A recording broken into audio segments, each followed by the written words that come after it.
Mateus 16, versículo 13, diz assim: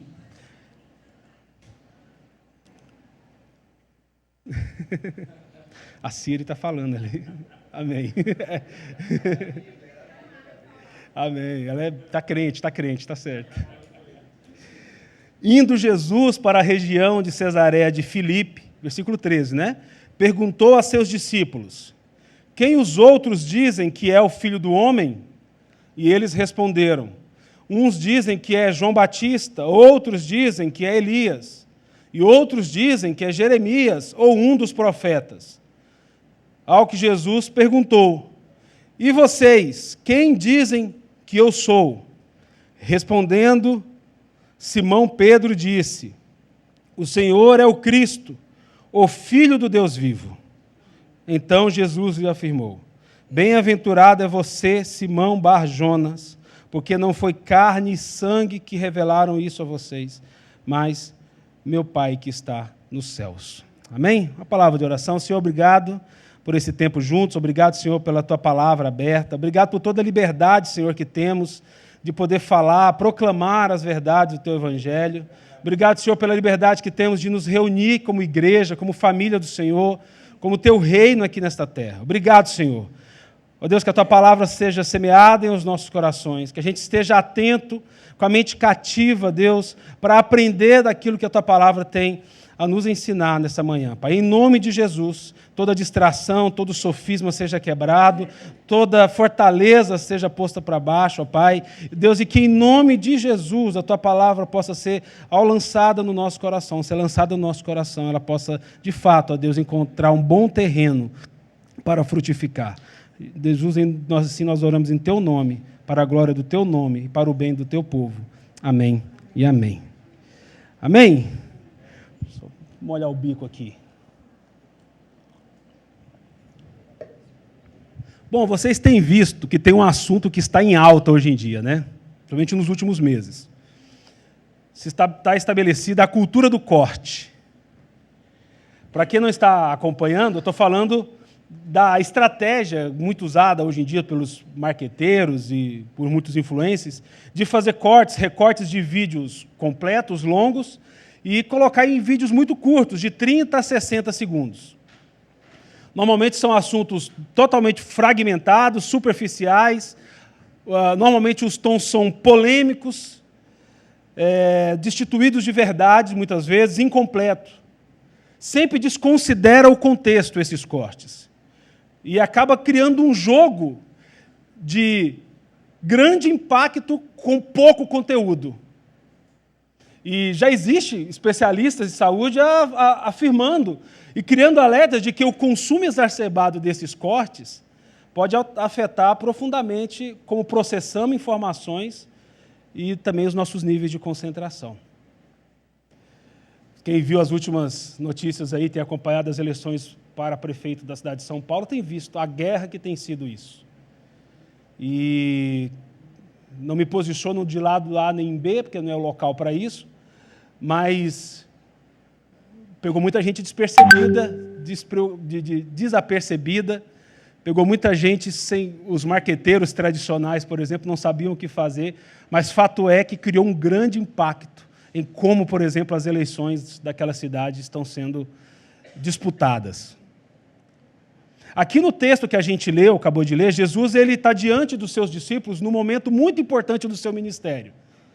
Jesus estava com mais ou menos 1 ano e meio a 2 anos de ministério, e ele também estava fazendo um deslocamento territorial, geográfico, da sua atuação. Jesus havia atuado muito na Galileia, lá mais ao norte, cidades de Cafarnaum, Nazaré, e ele está ainda ali em Cesareia de Filipe, que é também ao norte do país de Israel. Só um instantinho que travou aqui minha tela. E Jesus, está dizendo e perguntando aos seus discípulos algo muito importante no que tange a sua reputação ou a sua imagem diante do povo. Jesus, ele estava diante dos seus últimos atos ao norte de Israel. Jesus estava num deslocamento para o sul. Jesus havia feito muitos milagres. Jesus acabava de ter feito, nesse instante aqui, acabava de ter feito uma multiplicação de pães e peixes maravilhosa. Jesus, um pouco antes, havia andado sobre as águas diante dos seus discípulos. E fato é que ele estava gerando já no coração dos líderes religiosos muita animosidade. Só estava aumentando a animosidade diante dos líderes religiosos. Por isso mesmo que, estrategicamente, Jesus então decide começar a deslocar o seu ministério do norte para o sul de Israel. Mas antes disso, ele para ali em Cesareia de Filipe e ele tem uma conversa com seus discípulos. E ele faz algumas importantes perguntas e necessárias para que hoje, mais de 2000 anos, a gente possa reavaliar a nossa caminhada de fé. Diz o texto: indo Jesus para a região de Cesareia de Filipe, perguntou aos seus discípulos: quem os outros dizem que é o Filho do Homem? Versículo 13, 16. Quem os outros dizem que é o Filho do Homem? Filho do Homem era um termo usado no livro de Daniel para se referir ao Messias que viria, o Deus encarnado. A imagem do Senhor manifesta por meio de um filho de um homem.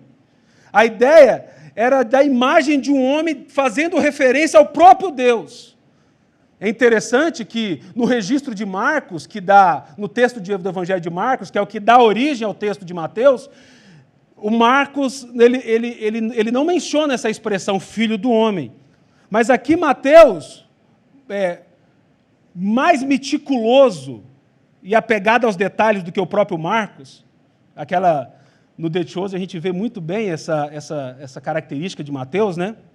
Ele inclui a pergunta, porque ela tem uma importância fundamental. O que é que os homens dizem? O que é que os homens dizem que é o Filho do Homem? Quem os homens dizem que é o Filho do Homem? Jesus ele já está se apresentando e na pergunta já está embutida a resposta. Jesus está se apresentando como o Messias enviado, aquele que foi profetizado desde o Antigo Testamento e ele estava querendo saber o que o mundo estava dizendo, o seu mundo ali estava querendo dizer quem ele era. Ele queria saber se o mundo havia ou estava entendendo que ele era o Messias. E é interessante que parece ser que os discípulos estavam muito bem inteirados do que estava rolando em termos de boatos ou de conversas naquela região. Eles estavam muito bem situados nos últimos cortes que estavam rolando nas plataformas de redes sociais daquela época. Sem cometer um anacronismo aí, mas era isso. Porque eles nem sequer saem para fazer um censo, eles não saem para perguntar para ninguém, eles de pronto já respondem. Eles já sabiam o que o povo estava respondendo ou pensando a respeito de Jesus.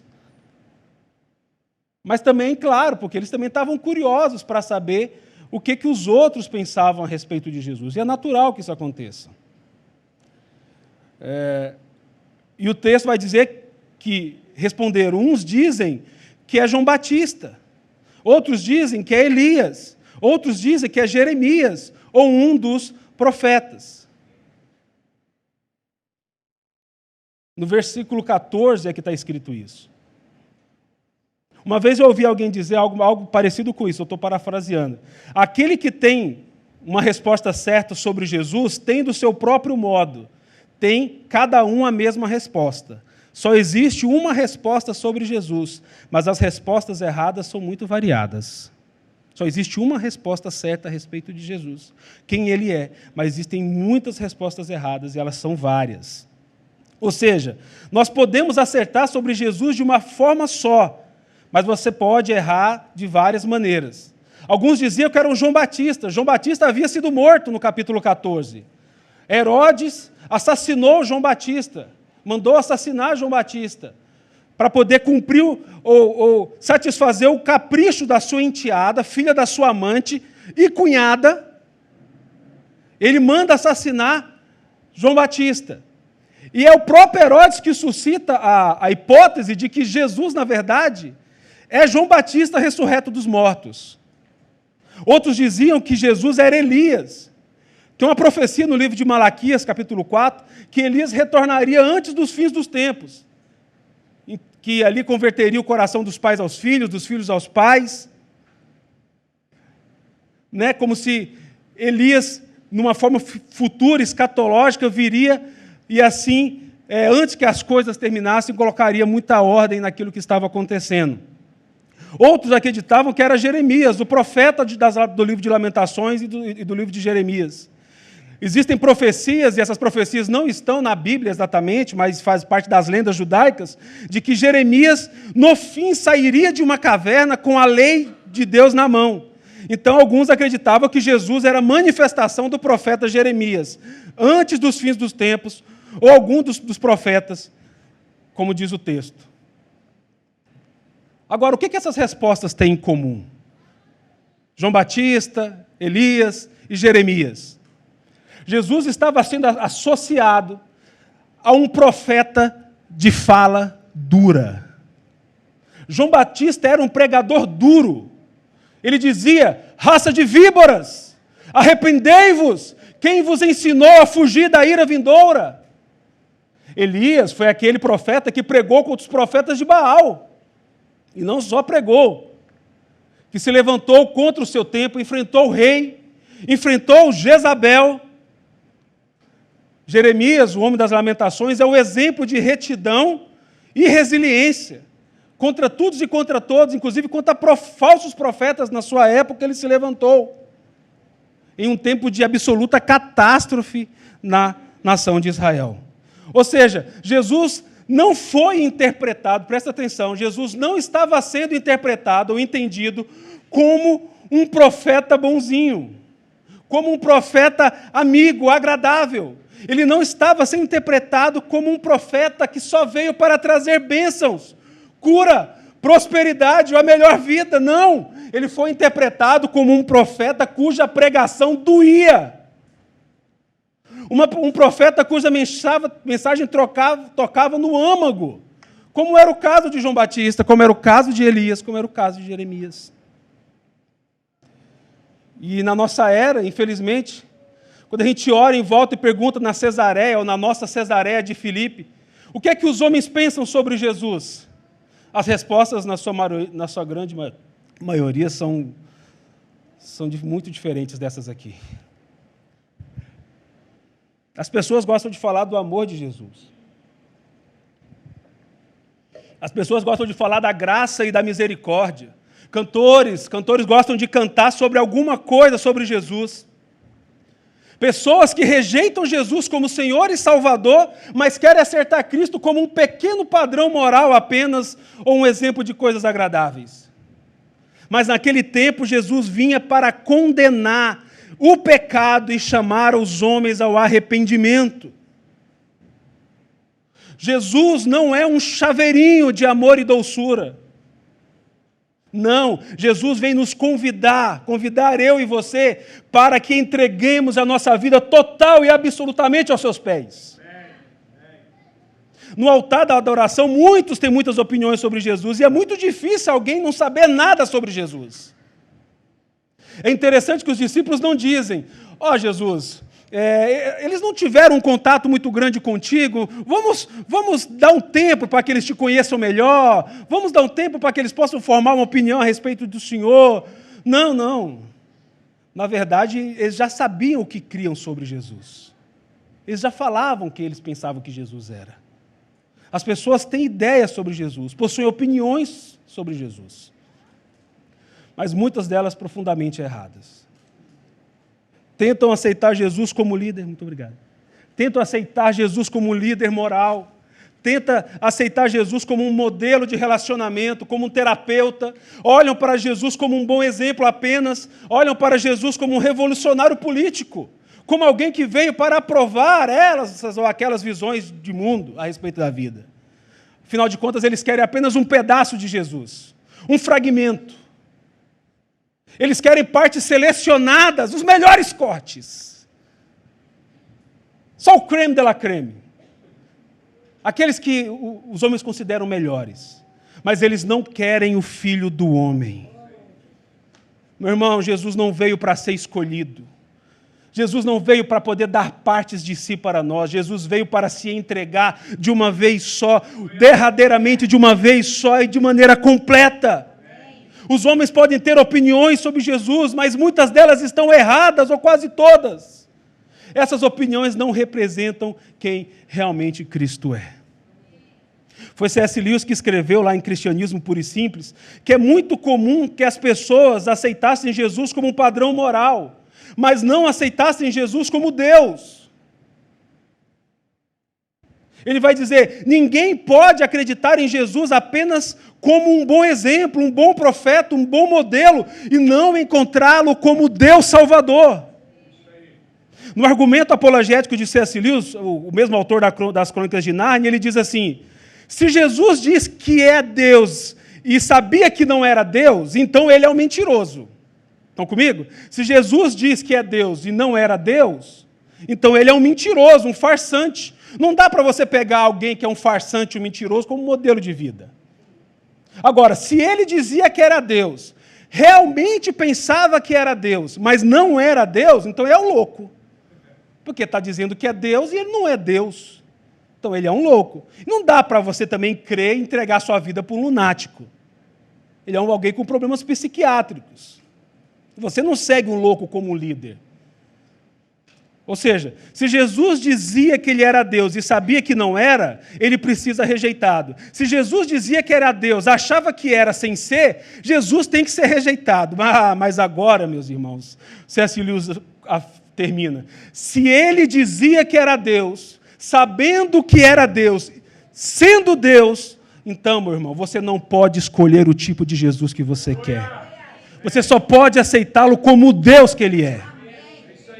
Você só pode aceitá-lo como o salvador da sua alma que ele é. Porque se não for assim, a gente terá recebido apenas uma imagem ou uma autoimagem daquilo que nós somos. Uma projeção. Mas perguntar o que os outros pensam a respeito de Jesus é fácil, né? E sentar a lenha no que os outros pensam a respeito de Jesus é fácil, né? Falar mal dos outros é fácil, né? Apontar o dedo. Por isso que Jesus agora dirige aos seus discípulos. E vocês? Quem dizem que eu sou? Quem vocês dizem que eu sou? Quem é Jesus para mim? Qual é a nossa resposta diante de um mundo que não simplesmente rejeita Cristo, mas que finge aceitá-lo ao seu modo e ao seu bel prazer? Como que eu me posiciono diante desse mundo? Nós temos que responder de maneira firme e contundente. Primeiro para nós mesmos. Eu bati no peito e não podia, porque está com o microfone. Quem Jesus é em um mundo em que Jesus é aceito como um mordomo, onde Jesus é aceito como um meio para realizar seus sonhos e esperanças. Onde Jesus é oferecido só como um recurso para alcançar a prosperidade. A grande questão é, nós que recebemos Cristo, temos recebido Cristo como o quê? O texto vai dizendo para nós que é muito provável e possível que a gente receba Jesus de formas falsas. O povo de Cesaré de Filipe estava recebendo Jesus de um jeito falso. Recebiam Jesus como João Batista, como Elias, como Jeremias. Eu sei que muitos aqui receberam Jesus em suas vidas, que receberam Jesus em seus corações. Mas como que você recebeu Jesus? Você não recebeu apenas uma parte de Jesus? Aquela que mais te agrada? Você não tem recebido Jesus apenas como uma tradição familiar, passada de avô para pai, de pai para filho? Você não tem achado que Jesus é apenas um consolo psicológico para lidar com as suas dificuldades emocionais? Ou talvez para apaziguar os seus conflitos na tua família? Ou talvez Jesus é aquele que te permite entrar num grupo social, fazer parte de um grupo. Você recebeu Jesus? Como que você tem recebido Jesus? Existe uma forma certa de receber Jesus e existem muitas formas erradas de recebê-lo. Se nós recebemos Jesus, isso é quase irrelevante, mas a única pergunta que importa é: como que nós recebemos Jesus?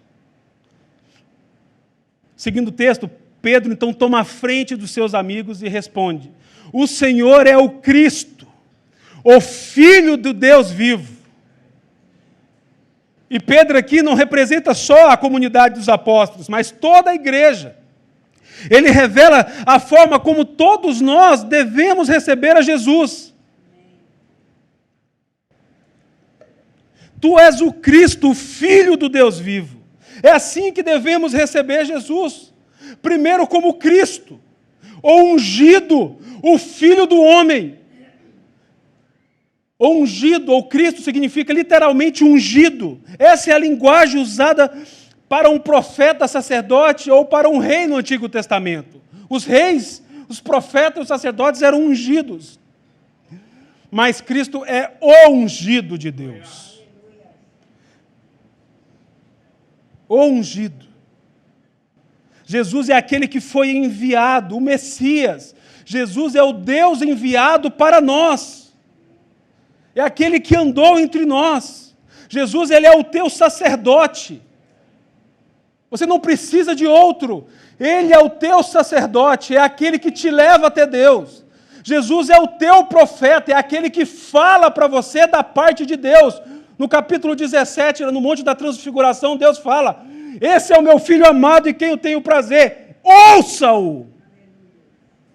Ele é o profeta. Jesus é o teu rei. É Ele quem diz como você deve viver. É Ele quem instrui o nosso comportamento. Portanto, se nós o recebemos como o Cristo, o Filho do Deus vivo, do Deus vivo, nós vivemos sobre o reinado desse rei. Então nós vivemos diante das palavras desse profeta. Então nós vivemos diante da expiação que é dada por esse sacerdote, o sumo sacerdote. Então ele não é só um salvador, presta atenção, mas nós precisamos reconhecê-lo como o meu salvador, da minha história, do meu passado. Ele é o Cristo, aquele que Deus proveu para que nós pudéssemos nos encontrar com o Pai, o Filho do Deus vivo. Essa linguagem ela é bem judaica, mas é muito fácil de entender. Dizer filho de Deus era dizer ser igual a Deus. Se a gente pega o Evangelho de João, você vai ver que quando Jesus disse isso, tentaram apedrejá-lo. Como assim, dizendo ser Deus? Ao dizer que Jesus é o Filho de Deus vivo, Pedro está dizendo que Jesus era Deus encarnado, que Ele era o Messias, que Ele era o Filho do homem, que Ele era o Cristo ungido, o profeta, sacerdote e rei. Ele é o próprio Jesus. Por isso que eu estou insistindo nisso.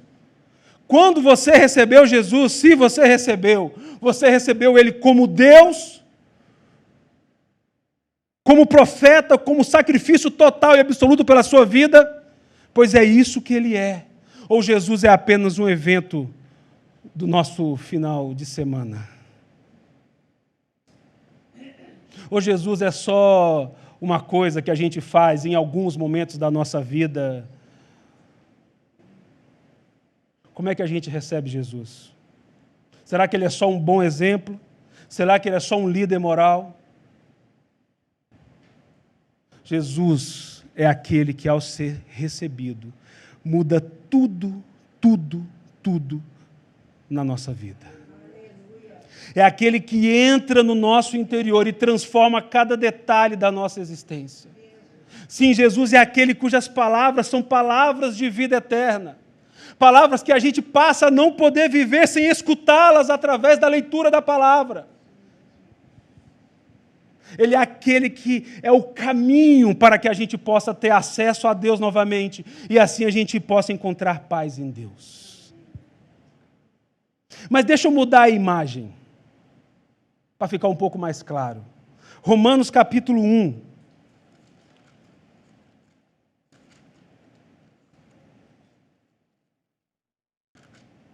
Palavras do apóstolo Paulo.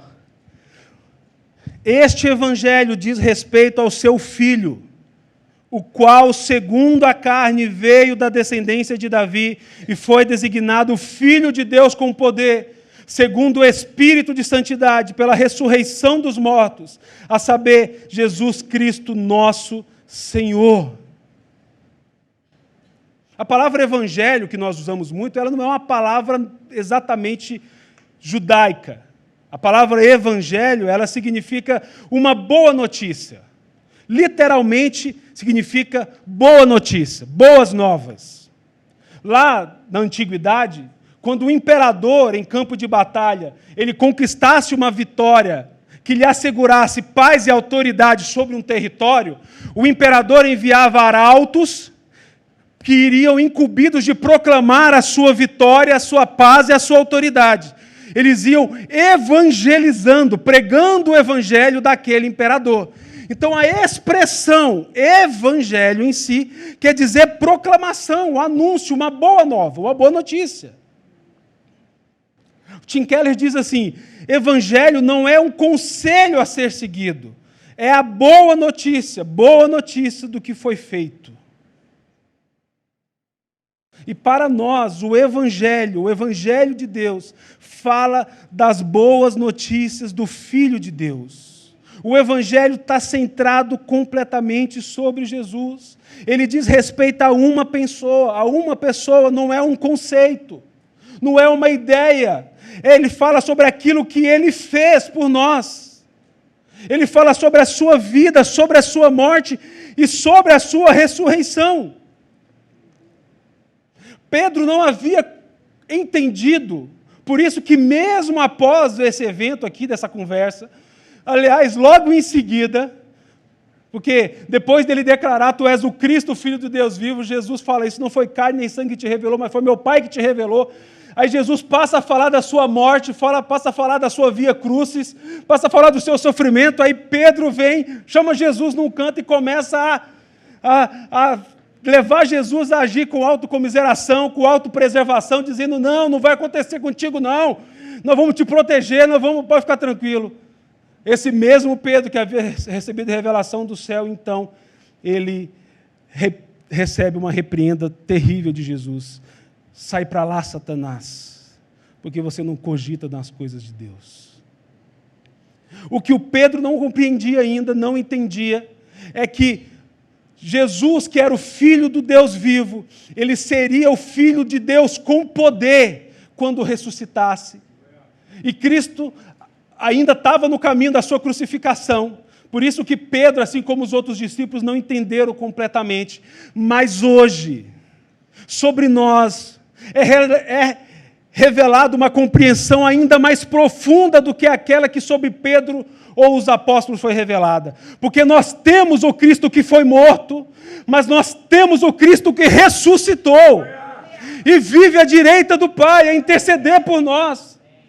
Nós temos o derramado Espírito Santo sobre nós, sobre toda a carne, para justamente nos dar a compreender em profundidade o que significa de fato crer em Jesus. Num caminho de fé que nós estamos, meus irmãos. Nós não estamos sozinhos, ao léu, à deriva.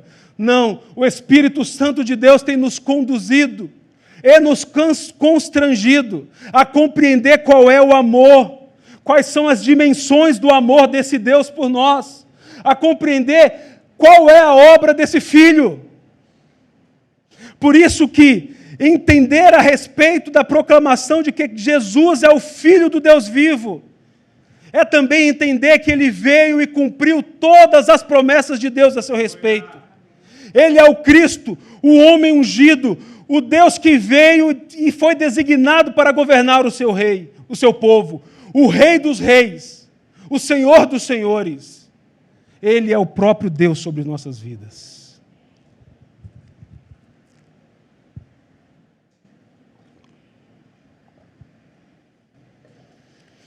Voltando ao texto de Mateus. Portanto, receber a Jesus, não é o bastante. Porque a gente pode ter recebido Jesus na infância, vindo apenas levado pelas gerações dos nossos avós. A gente pode ter até sido batizado, pode ter ido de 50 acampamentos de igreja, 30 encontros nacionais. A gente pode ter frequentado a igreja domingo após domingo, e a gente não pode ter recebido, ou pode não termos recebido Jesus da única forma que devemos recebê-lo, que é recebendo-o como Cristo, o Deus vivo, que se manifesta em nossas vidas. E aqui é que está, a forma como nós recebemos Jesus nos transforma a nossa identidade, transforma a nossa imagem, transforma os nossos afetos, transforma os nossos prazeres, transforma os nossos comportamentos, transforma a nossa mente. Não é um jeito exterior, externo apenas. É um verdadeiro encontro com o sobrenatural, com a revelação do próprio Deus. E aí você pode estar se perguntando, então como é que eu encontro esse Cristo? Como é que eu recebo esse Jesus? Nós só podemos receber esse Jesus quando o próprio Deus o revela ao nosso coração. Porque na força humana não é possível encontrar o Deus que salva as nossas vidas. Nunca temos o suficiente para nos aproximarmos dele como Salvador. Foi isso que Pedro disse a Pedro. Jesus disse a Pedro que não foi carne ou sangue que revelou, mas o Pai que está no céu te revelou isso. Portanto, meu irmão, minha irmã, o teu encontro com Jesus foi uma revelação que veio do Pai? Existem muitas formas de encontrar Jesus. Muitas pessoas passam pelo caminho de Jesus. Muitas pessoas receberam a revelação sobre Jesus.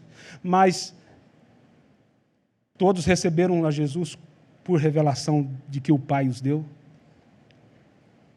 Eu já conversei com muita gente a respeito da fé, muita gente que caminhava junto, e eu sempre gosto de perguntar, como é que você conheceu a Jesus? Aí uns vão dizer que vinham de uma família cristã, contam histórias muito parecidas, vou para a igreja desde a juventude, participo da vida da igreja, meus pais me levavam para os retiros de jovens, mas eu fui encontrar Jesus mesmo quando eu tinha 15 anos. Um dia, minha mãe estava doente, meu pai desempregado, e eu clamei do fundo da minha alma o clamor mais profundo que eu podia dar. E ali Deus falou comigo. Essa é mais uma das histórias de muita gente. Gente que passa a vida inteira na igreja, veste roupa de crente, diz que conhece Jesus. Às vezes é só de maneira religiosa e a gente vai adquirindo a casca da religiosidade e a gente vai vivendo como um sepulcro caiado. Muito bonito, muito bem pintado, mas tem hipocrisia, tem mentira e tem pecados não revelados. A gente diz que encontra Jesus, usa o vocabulário de quem encontrou Jesus, vai para lugares onde as pessoas dizem que encontraram Jesus, ouve músicas de Jesus, mas o nosso coração nunca recebeu Jesus completamente.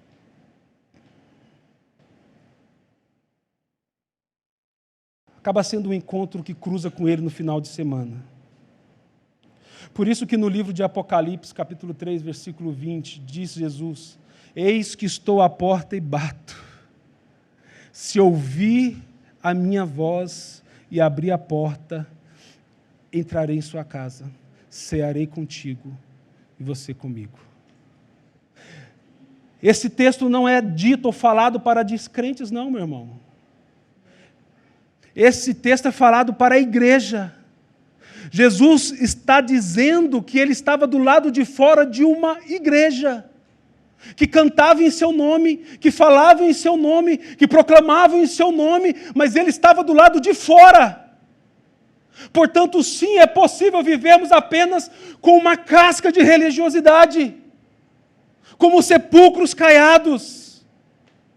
E talvez seja por isso a explicação, ou explique isso, a vida inoperante de fé que nós temos. Onde o cristianismo é só uma coisa vazia. Porque talvez a gente só vinha para a igreja no domingo e ainda não se comprometeu de fato com a conversão da nossa alma. Talvez a gente não entregou tudo o que somos para esse Cristo. Talvez a gente não se dobrou totalmente diante desta cruz. Talvez a gente não deu esse grito de desespero, como o apóstolo Paulo, Miserável homem que sou! Quem vai me livrar desse corpo de morte? E talvez a gente nunca tenha encontrado a Cristo de verdade. Não como Ele quer ser apresentado. Nós precisamos nos encontrar de maneira profunda e absoluta com esse Salvador. Conversão não é um assentimento intelectual. Eu concordo com isso, portanto virei crente. Não! A conversão é uma transformação. Eu parei de fumar, eu parei de encher a cara de cachaça, eu não vou mais nos mesmos lugares, já não vejo mais tanta pornografia, não como antes. Acho que virei crente. Não! Conversão é transformação espiritual profunda de quem nós somos, e isso fala do nosso interior, que se revela no nosso exterior, não o contrário. É de dentro para fora, são os frutos que revelam a origem de quem nós somos. Nós não damos frutos para poder se tornar ou ser algo. Nós damos frutos porque nós somos filhos e filhas amadas de Deus, transformados no seu interior.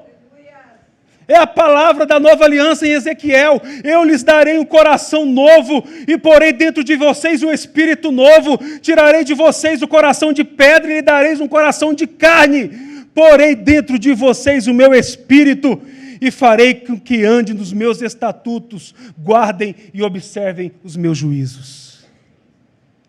Ele arrancaria algo de dentro de nós, e Ele arranca o coração de pedra, coloca um coração novo de carne, para que agora, todos possam conhecer quem é o seu Deus que está debaixo dessa aliança. Não é só um assentimento intelectual. Ser salvo é receber uma transformação genuína por meio do Espírito. É se tornar morada do Espírito Santo, é ser transformado por Deus, é receber a mente de Cristo, é existir um fruto desse Espírito que sai de dentro de nós.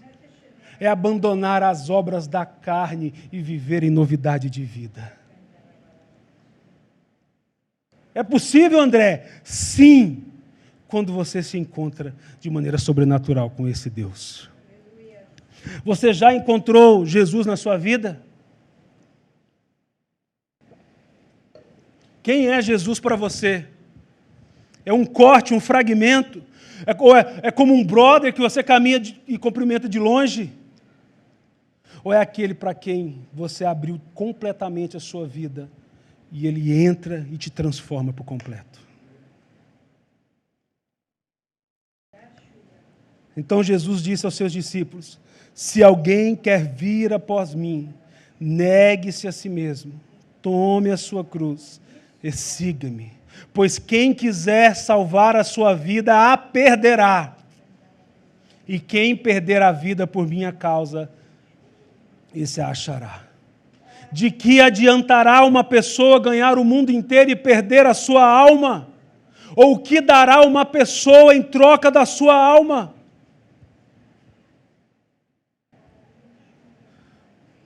É possível, André?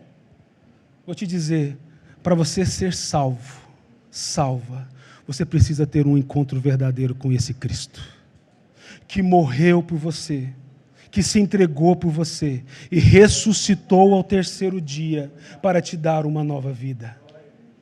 Mas você precisa decidir entregar tudo e deixar tudo aos seus pés, para que Ele transforme a sua vida completamente.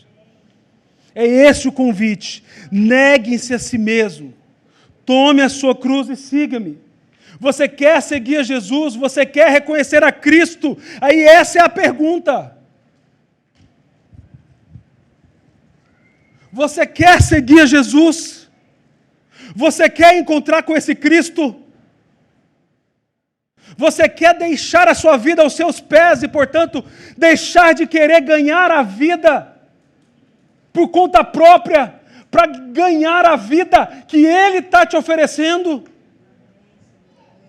Você quer? Se você quer, vou te dizer uma coisa que é uma excelente notícia. Somente o Espírito pode provocar esse querer em você. Você quer? Então hoje é o local exato e a hora exata de você fazer esse compromisso com teu Deus. Se você quer, do jeito que você está aí, sem constrangimento, já começa. Já começa. Senhor, até agora eu tenho vivido uma vida de fingimento.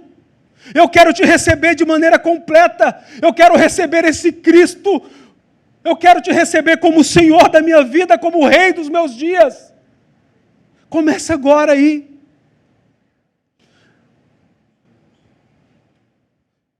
Começa dizendo, eu não quero viver mais para mim mesmo. Eu não quero viver mais pelos meus desejos. Eu não quero mais viver pelos meus sonhos. Eu não quero viver orientado pelo meu ventre, pelos meus prazeres. Eu não quero viver mais orientado pelos meus frágeis, instáveis, inconstantes valores desse mundo. Eu quero renunciar a tudo que precisa. E eu quero partir para ti, Jesus.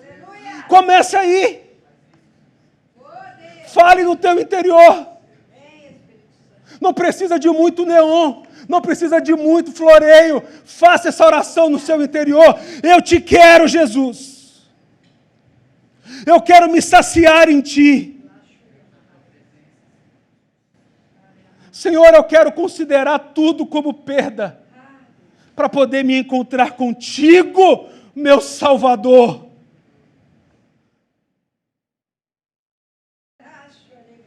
Pois quem quiser salvar a sua vida, disse Jesus, a perderá. Mas quem se entregar a vida por minha causa, esse encontrará vida.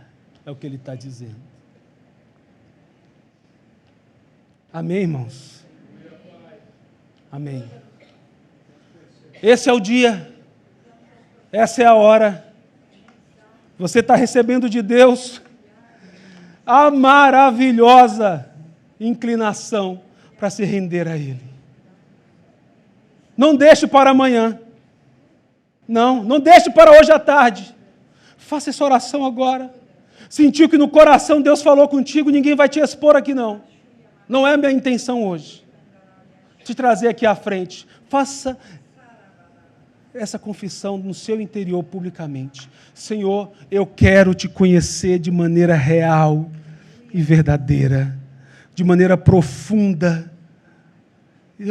Senhor, eu quero que tu seja o Cristo. Eu quero te conhecer como filho. Eu quero te conhecer como Senhor da minha vida. Eu quero deixar tudo para trás. Eu quero ter acesso a essa vida que o Senhor tem para mim.